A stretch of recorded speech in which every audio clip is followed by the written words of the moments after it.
안녕하세요. 유튜브 교회 말상입니다. 다시 안녕하세요. 아름다운 유튜브 교회 말상입니다. 오늘은 4차 산업혁명에 대해서 많은 말들이 있는데요. 4차 산업혁명에 대해서 한번 같이 알아보는 시간을 좀 가졌으면 좋겠어요. 4차 산업혁명이라 하면 좀 어려운 생각도 많이 들 수 있는데요. 어렵죠. 어려운데 그것들을 간단하게 한번 같이 찾아보고 그 안에서 우리 기독교 교회는 어떻게 해야 될지 한번 고민하고 탐색할 필요가 있을 것 같아서 한번 같이 봤으면 좋겠습니다. 산업혁명이 무엇인가? 그걸 먼저 정의를 내려야 될 것 같아요. 산업혁명이 무엇인지 한번 그 의미를 한번 찾아보도록 하겠습니다. 산업혁명에서 산업이라는 것은 사실 네이버 백과사전을 찾아보시면 인간이 생계를 유지하기 위하여 일상적으로 종사하는 생산적 활동을 모두 산업이라고 합니다. 산업이라는 것은 간단히 말하면 생산적 활동, 그러니까 인간이 생계를 유지한다. 그러니까 인간의 모든 활동이 돈과 관련이 되든지 아니면 생존과 관련이 돼 있다면 모두 다 산업이라고 할 수 있는 것 같습니다. 심지어 뭡니까? 농사부터 해서 서비스, 물건 만드는 거, 심지어 서비스를 넘어서서 예술적인 것까지 다 산업의 범주에 들어가는 것이기 때문에 인간이 하는 모든 것들이 산업이라고 볼 수 있는 것입니다. 그럼 혁명이란 건 뭘까요? 산업혁명. 혁명은 네이버에서 찾아보시면 관습이나 제도 방식을 무서운 단어가 하나 나와요. 단번에 깨뜨리고 새로운 것을 급격하게 세우는 일. 무식한 단어가 두 개나 나오죠. 단번에 급격하게. 혁명이란 것은 우리가 흔히 아는 거. 제일 유명한 혁명이 무엇이죠? 프랑스에서 일어났던 프렌치 레볼루션. 롯데월드 가면 제일 재밌는 놀이기구가 프렌치 레볼루션이라는 놀이기구가 있어요. 프랑스 혁명이 우리에게 가장 와닿는 혁명이죠. 제일 유명한 혁명이죠. 프랑스 혁명에서는 어떤 일이 있었냐? 왕의 목을 쳐버립니다. 귀족들이, 부르주아들이. 그런 걸 봤을 때 혁명이란 단번에 급격하게 이루는 것을 혁명이라고 해요. 산업혁명이란 건 뭐냐면 우리 인간이 생활했던 활동들, 우리 인간이 영위해왔던 문화들, 우리 인간이 생활했던 패턴들이 단번에 또 급격하게 바뀌는 것을 산업혁명이라고 할 수 있습니다. 그러면 우리가 봤을 때 4차 산업혁명이라는 것은 몇 번째 혁명일까요? 적어도 네 번째는 되겠죠? 4차 산업혁명은. 그래서 그 발전 과정을 좀 보면 여태까지 어떻게 변하는지를 보면 앞으로는 어떻게 될 것인지 좀 예상할 수 있어서 한번 본다면 16세기에는 초기 산업혁명이라는 게 있었어요. 산업혁명을 준비하는 단계에서 필요했던 그때 농업혁명이란 것도 있었어요. 농업기술이 엄청나게 빨리 발전하고 그러면서 잉여 생산물이 남으니까 농사꾼들 중에 농사를 안 줘도 되는 농부들이 생기죠. 이런 사람들 뭐 시켜요? 자녀들은 공부를 시키죠. 그래서 그 사람들이 뭐 법률가가 되고 정부의 고위 관료가 되는 그런 바탕을 하고요. 영국 같은 경우에서는 그런 경제적인 형편이 좋아지니까 나무를 다 땔감으로 쓰고 나무를 다 잘라서 없애버려요. 없앴다기보다는 다 소모해버려요. 그러다 보니까 뭐가 필요해요? 아, 석탄이 필요하구나 라는 개념이 생각하기 시작합니다. 그래서 그때부터 석탄 산업이 발전하기 시작해요. 그러다 보니까 철광석 재련할 수 있게 되고 철이 이렇게 양산할 수 있게 되죠. 18세기 넘어가면 1차 산업혁명이 시작해요. 이때 제일 중요한 건 방적기, 방직기라는 게 생겨요. 방적기, 방직기로 인해서 첫 번째 산업혁명이 등장하는데요. 그 전에는 옷을 다 손수, 여러분들 그 뭐 이렇게 뜨개질해서 목도리 만드는데도 몇 달씩 걸리죠. 이때 당시 옷을 다 그런 식으로 사람이 손수 만들었단 말이죠. 물레를 돌려가지고. 그러다 보니까 보통 사람들이 평생 입는 옷은 한 벌 내지 두 벌이었다고 해요. 왜? 옷이 너무 비싸고 만들기도 힘들고 어떻게 만들어야 되는지는 모르겠고 그러다 보니까 옷을 만드는 것은 굉장히 힘든 일이었기 때문에 어제 장례식장에 검은 옷 입고 가고 결혼식장에는 밝은 옷 입고 가고 놀러 갈 땐 캐주얼하게 입고 가고 학교 갈 땐 교복 입고 그런 게 안 되던 시절이었어요. 평생에 걸쳐서 한 벌 많으면 두 벌 옷을 입을 수 있었던 시절이에요. 18세기 이전에는. 근데 이 물레방아를 통해서 실실과 날실이 만나서 옷을 짓게 하는 방직기가 개발이 되자 사람들이 입을 수 있는 옷이 엄청나게 늘어나게 돼요. 왜? 자동화가 되니까. 사람이 없어도 옷이 막 늘어나게 되죠. 이걸 관련된 영화 있어요. 그 안젤리나 졸리 나오는 원티드라고 한번 보시면 시원한 액션이 나와요. 그거에 따라서 내연기관, 증기기관 이런 것들 발달하면서 엄청나게 빨리 발전하게 돼요. 세계가 가까워지는 거죠. 사실 18세기 1차 산업혁명 전에는 제가 천안에서 태어났으면 천안에서 벗어나지 못하고 죽었어요. 왜? 너무 머니까 말 타고 어디까지 가겠습니까? 말도 뭐 돈이 있어야 가는 거죠. 근데 이때부터 증기기관이 발생하고 기관차가 생겨나니까 좀 오래 걸리더라도 다른 곳에 갈 수 있는 기술이 발달되는 거죠. 배가 또 발달하게 되죠. 그래서 멀리 다른 나라까지 갈 수 있게 되고요. 또 책과 신문이 대중화돼서 우리가 뭐 바로바로는 아니지만 그래도 중국에 무슨 일이 있었구나, 어떤 역사가 있구나 이런 거 책을 통해서 접할 수 있는 기회가 생겨나게 됩니다. 그 다음 중요한 건 2차 산업혁명이 19세기 와서 일어나요. 이때는 이제 전기라는 게 발명이 되고요. 포드라는 사람이 노동을 분업하게 돼요. 그리고 전화기, TV, 라디오 이런 것들이 생산되고 모든 물건이 대량으로 생산되게 됩니다. 그러다 보니까 어떤 게 돼요? 라디오, 전화기라는 게 생기다 보니까 세계가 가까워지는 거예요. 제가 여기서 세계 반대편에 있는 사람한테 바로 전화를 걸어서 소통할 수 있는, 무슨 일이 일어나는지 알아볼 수 있는 라디오 같은 것들이 발전하는 거죠. 세계가 더 좁아지고, 또 포드의 노동 분업을 통해서 어떤 일이 일어났냐면, 예전에 자동차라는 건 정말 돈 많은 사람이 한 대 갖고 있는 그런 거였지만, 포드는 무엇을 합니까? 노동 분업을 통해서 포드 공장에 있는 노동자들의 임금을 높게 책정할 수 있게 되고요. 또 자동차의 가격을 낮추게 되니까 일반 노동자들도 자동차를 가질 수 있는 시스템 구조를 만들어요. 산업혁명의 의미는 무엇입니까? 우리가 좀 더 누릴 수 있는 것들이 많아진다는 거예요. 옛날에 옷은 여러 벌 입는 거는 귀족이나 가능했어요. 근데 이 방적기 발전으로 인해서 사실 옷 많이 입잖아요. 1년에 몇 벌씩 사잖아요. 그런 것들이 가능해졌고요. 또 포드의 노동 분업을 통해서 지금 집집마다 차가 있어요. 그렇죠? 그런 것들이 가능하게 된 겁니다. 세계는 더 좁아져요. 전에는 천안에서 태어났으면 천안에서 죽는 건데 기관차, 열차가 생겨나니까 그래도 무리해서 서울도 갔다 올 수 있게 되는데, 그렇죠? 19세기 대해서는 더욱 더 가까워져요. 전보, 무전기, 전화기 이런 것들이 생겨나니까 지구 반대편에 있는 일도 바로바로 알 수 있게 세계가 좁아지는 역할을 합니다. 20세기 와서는 3차 산업혁명이 일어나요. 지금이 3차 산업혁명의 막바지라고들 말씀하고 계시죠. 핸드폰, 인터넷, 컴퓨터로 대변할 수 있어요. 훨씬 더 지구가 가까워지죠. 실시간으로 여러분들과 제가 소통할 수 있고, 지구 반대편에서도 소통할 수 있고, 핸드폰 같은 거 들고 다니면서 인터넷 할 수 있는 거죠. 20세기 와서 3차 산업혁명 와서는 지구가 아주 가까워지는, 밀접해지는 효과를 볼 수 있는 것입니다. 4차 산업혁명은 무엇인가? 3차 산업혁명까지 봤을 때는 좀 구체적으로 보이는 게 있는데 4차 산업혁명은 보이는 게 잘 없어요. 왜냐하면 아직 준비 중이고 진행 중이기 때문에 아직 정리하기가 힘들어요. 근데 이제 많이 나오는 키워드를 본다면 좀 정리할 수 있을 것 같아요. 드론, 3D 프린팅, 유전학, 인공지능, 신소재, 합성 생물학, 가상현실, 증강현실, 사물 인터넷, 로봇공학, 블록체인, 무인 운송 수단, 이 외에도 갖가지 많은 키워드들이 내가 바로 4차 산업혁명입니다 라고 말을 하고 있지만, 한번 좀 제가 생각하는 거를 정리를 해볼게요. 이거는 이제 정재승 박사가 차이나는 클래스에서 강의했던 걸 좀 정리해 본 건데, 4차 산업혁명의 특징은 가상공간이에요.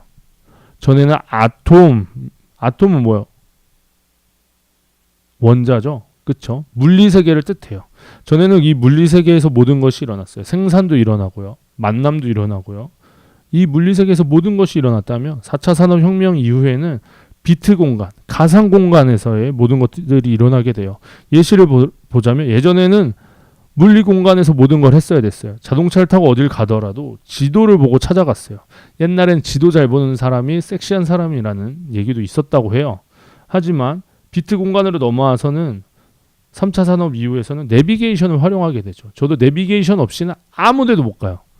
근데 4차 산업혁명의 특징은 이 물질 세계의 지도와 비트 세계의 내비게이션이 합쳐지는, 일치되는 일이 벌어지게 됩니다. 그게 뭐냐면 자율주행인 거죠. 내비게이션 보고 내가 운전해야 됐다고 한다면 이제는 내비게이션과 현실이 내비게이션에 바로바로 연동이 되는 거죠. 그래서 가상 공간과 물질 세계가 일치하는 일들이 바로 4차 산업혁명의 특징입니다. 옛날에는 아톰 물질 세계에서는 공장에서 물건을 찍어냈어야 됐어요. 공장에서 물건을 막 찍어내는데 이것들 더 효율적으로 또 그런 경험 비용을 줄이기 위해서 비트 세계에서 어떤 걸 했냐면 CAD나 CAM이라는 걸 이용해서 컴퓨터에 한번 그려보는 거예요. 컴퓨터를 이용해서 한번 가공해보는 거예요. 그럼 이것들이 잘 되면 이 데이터를 가지고 공장 가서 물건을 찍어내는 일들이 있었어요. 3D 프린터 같은 건 뭡니까? 그냥 내 머릿속에 있는 거 바로 비트 세계에서 그려가지고 그것이 바로 프린터로 쭉 출력되는 그런 것들, 일치되는 것들이 됩니다. 물론 더 많은 얘기들이 있어요.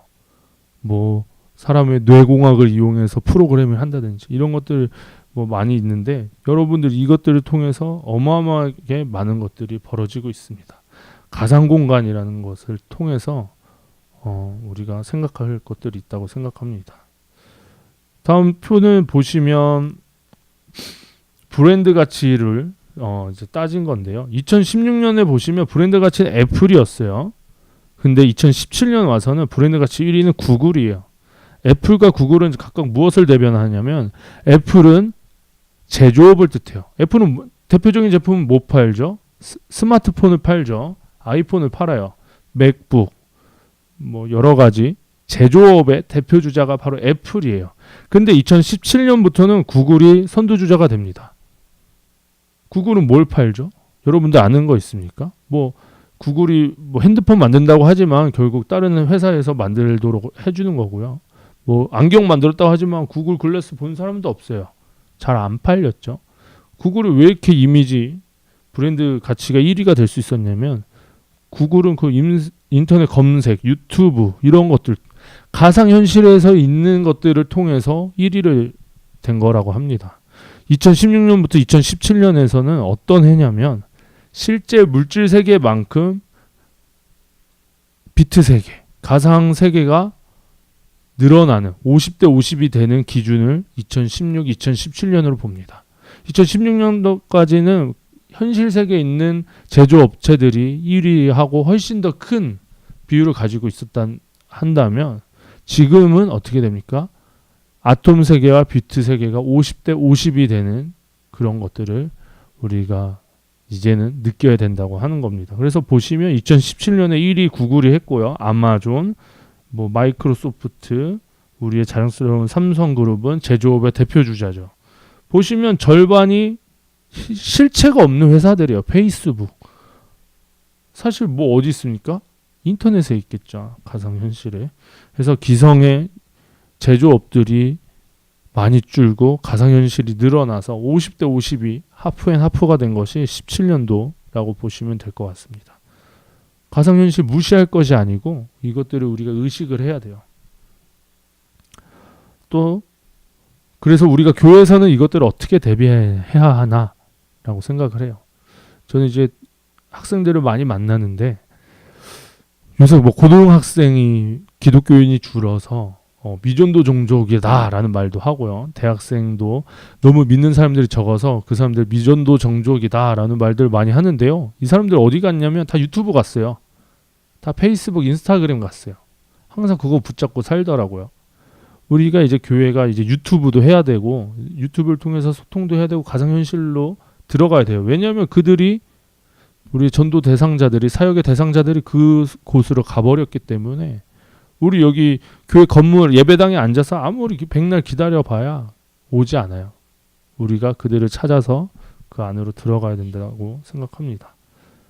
4차 산업혁명 두 번째는 사용자 참여예요. 예전에는 삼성이 만들어준 거 제가 반드시 사야 됐어요. 선택사항이 없었어요.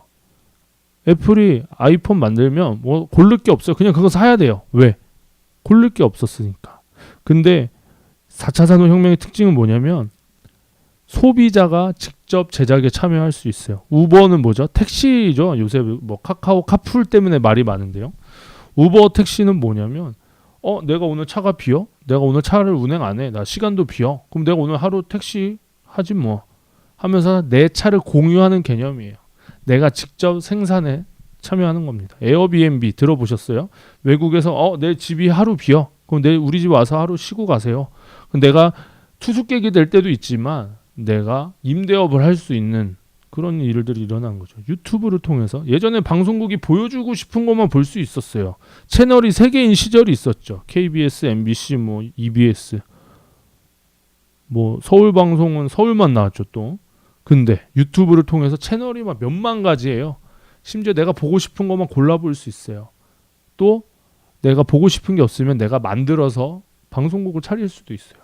이 유튜브를 통해서 어마어마하게 많은 사람들이 보고 있지 않습니까? 지금도 그래서 유튜브를 해보는 거고 페이스북도 마찬가지예요. 사용자가 바로 참여할 수 있는 거죠. 저 대도서관 굉장히 좋아하는데요. 기독교계의 대도서관 되는 게 제 꿈입니다. 돈도 엄청나게 번대요. 17억. 대도서관의 와이프인 윤댕은 뭐 4에서 5억 번다고 하죠. 20억이 넘게 버는 거예요. 유튜브로 교회를 하면요.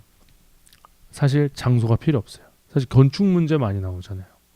어느 교회가 건축을 해서 욕먹고 뭐 건축할 수 있다고 봐요. 하지만 유튜브에 교회를 세운다면 사실 건축 비용 들 게 없죠. 그냥 이렇게 찍어서 보내면 되는데 이거 다 준비하는데 한 20만 원 들었거든요. 교회 건물 지으려면 한 달 임대료가 빌려서 하면 어마어마하게 나가요. 얼마나 좋습니까?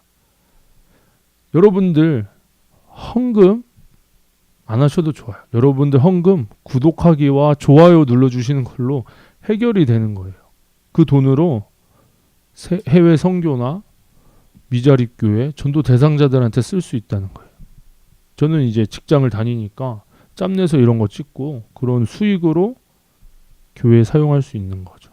헌금이 따로 필요 없는 거예요. 이 산업혁명의 발전 과정을 아까 봤는데요. 이 산업혁명의 발전 과정에 따라서 기독교 발전 혁명을 한번 같이 보았으면 좋겠습니다. 15세기에 무슨 일이 있었냐면 금속활자라는 게 발명이 돼요. 금속활자가 발명이 되면서 종교개혁이 같이 일어납니다. 왜 같이 일어났을까요? 종교개혁 이전에는 성경을 신부들만, 성직자들만 독점하던 시절이 있었어요. 그 사람들이 나빠서 그랬던 게 아니에요. 그 사람들 나쁜 게 아니라 성경이 한 권에 5억 원 정도 했대요. 여러분들 5억 원 하는 성경 사서 볼 수 있겠습니까? 못 보죠.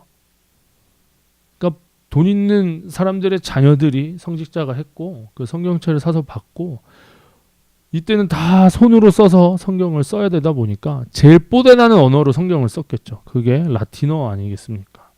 그러다 보니까 성경을 일반 성도들은 볼 수가 없었어요. 근데 쿠텐베르크의 금속 활자가 발명되고 나서 루터 성경이 나왔는데 루터 성경은 한 권에 150만 원인 거죠. 우리 핸드폰 요새 아이폰 150만 원 넘어가죠.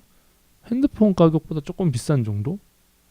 그러니까 평생에 한 권은 사볼 만한 성경이 된 거예요. 이 짧은 시간에 성경의 가격이 그렇게 낮아집니다. 바로 보시면 초기 산업혁명과 거의 비슷하게 금속 활자의 발명과 비슷하게 종교개혁이 일어난 걸 볼 수가 있어요. 산업혁명, 인류의 문화에 따라서 기독교는 변화했었어요. 네. 그래서 보시면 18세기에 윌리엄 캐리라는 위대한 선교사가 나와요.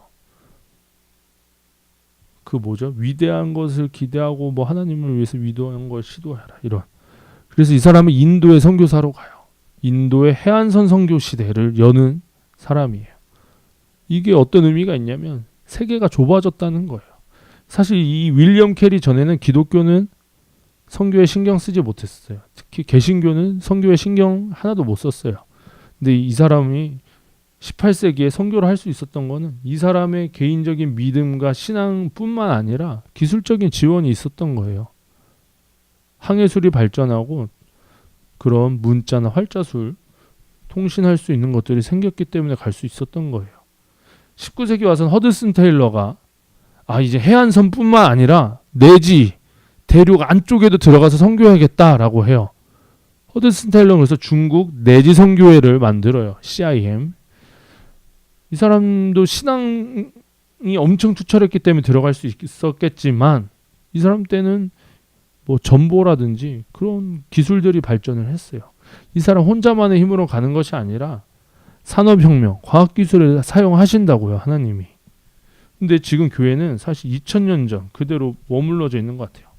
큰 건물에 나와라. 와서 봐라.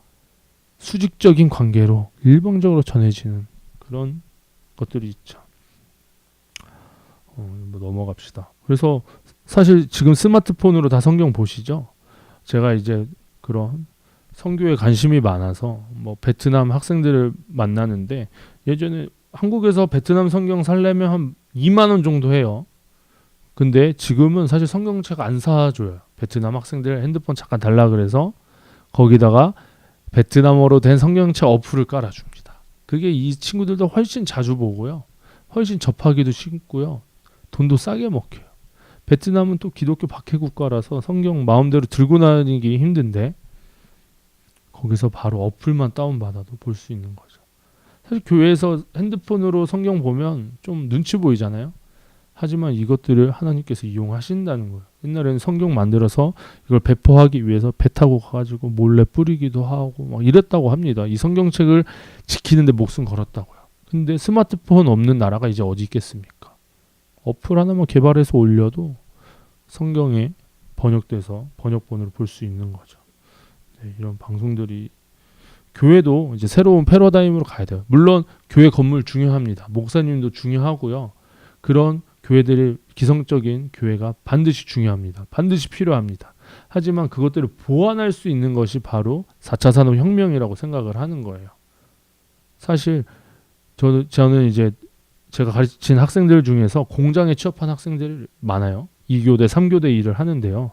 그 친구들이 사실 교회 다니는 게 불가능합니다. 불가능해요. 하루에 12시간 일해놓고 어떻게 교회를 갑니까? 주일날 새벽에 끝나는데 어떻게 교회 갑니까? 근데 이 사람들 신앙이 없는 게 아니에요. 신앙이 없는 게 아닌데 신앙이 정말 나쁜 사람처럼 인식이 돼요. 왜? 일요일날 교회 못 왔다는 이유만으로. 예수님이 일요일날 교회 가라고 하셨습니까? 물론 그때 일요일날 예배 드려서 우리도 그걸 존중해서 주일날 일요일이라고 하지만 문화가 바뀌었잖아요. 그러면 이 사람들 예배 드릴 수 있는 수단을 우리가 만들어줘야 돼요. 바로 유튜브가 바로 좋은 방법이라는 거죠. 옛날에는 우리 핸드폰을 사더라도 일방적으로 샀죠. 수업을 들어도 일방적으로 들었고요. 방송도 일방적으로 들었어요. 하지만 요새 시대는 그런 시대가 아니에요. 쌍방향적으로 이루어져요. 기독교 콘텐츠들이 쌍방향으로 이루어져야 된다고 생각을 하는 거예요. 지금 제가 돈이 없어서 라이브를 못하지만 이게 좀 돈이 돼서 뭐 얼마 번다면 라이브로 송출해서 같이 소통하고 싶어요. 저는 이제 평신도거든요. 근데 유튜브로 하는 것은 우리끼리 같이 한번 얘기해보자는 거예요. 소통해보자는 거예요. 서로 위로해보자는 거예요. 우리 담임 목사님은 사실 우리한테 1대1로 관심 가져주기 힘들어. 왜? 너무 많으니까. 근데 우리끼리 서로 관심 가져주고 우리끼리 얘기도 해보고 우리끼리 위로해주고 우리끼리 소통하자는 것이 바로 이 아름다운 유튜브 교회입니다. 그래서 여러분들과 기독교 수다를 제대로 하고 싶은 것이 제 생각입니다. 여러분들 헌금 안 하셔도 되고요. 기도해 주십시오. 기도해 줘서 사실 2000년 동안 정체돼 있던 기독교 이제는 다시 한번 기성의 교회를 보완할 수 있는 시스템을 한번 만들고자 하는 것이 제 꿈입니다. 뭘 통해서? 유튜브를 통해서. 여러분들 기도해 주시고요. 헌금 안 해주셔도 좋아요. 이 옆에 보시면 구독하기와 좋아요 눌러주시는 것만으로도 여러분들이 헌금이 되는 겁니다. 그게 돈이 돼서 여러분들이 선교사, 목회자 이런 사람들 도울 수가 있어요. 구글에서 돈 준다고 하니까 해보는 거죠. 뭐 어떻게 될지 모르죠 아무도. 그래서 여러분들의 도움이 꼭 필요합니다. 지금까지 4차 산업혁명과 기독교에 대해서 알아봤는데요. 사실 그런 산업혁명, 과학기술의 발전과 기독교가 아주 밀접한 영향이 있었다는 것을 말씀드리고 싶었어요. 그런데 지금 날 와서는 이 과학기술과 기독교는 너무나 동떨어져 있다. 오히려 비난하고 있다. 비판하고 있다. 하지만 우린 이것들을 이용해서 교회의 장점을 잘 활용하고 교회의 단점들을 보완할 수 있는 보완제로서의 유튜브 교회를 만들 필요가 있지 않을까라는 생각이 들었습니다. 저는 뭐 사실 많은 재능도 없고 할 수 있는 게 없지만 한번 처음 시작해보는 것이 의미가 있지 않을까 생각을 했습니다. 그래서 한번 시작해보려고 합니다. 아름다운 유튜브 교회 다들 구독 많이 해주시고 많이 시청해주시고 많이 소통하길 원합니다. 감사합니다. 이것으로 마치겠습니다. 안녕.